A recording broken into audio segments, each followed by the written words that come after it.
One thing we strongly suspect is that future iPhones will have unprecedentedly large screens. Reports point to 5.85 and 6.46 in displays on the iPhone 9. They will also have higher resolution cameras.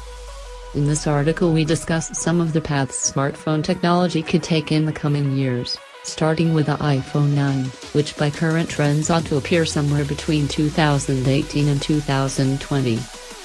As we move further into the future, our predictions will by necessity become more speculative, and many of these paths will no doubt turn out to be blind alleys.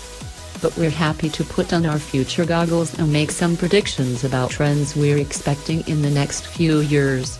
If you want to know what kind of iPhone you'll be brandishing in the future, read on.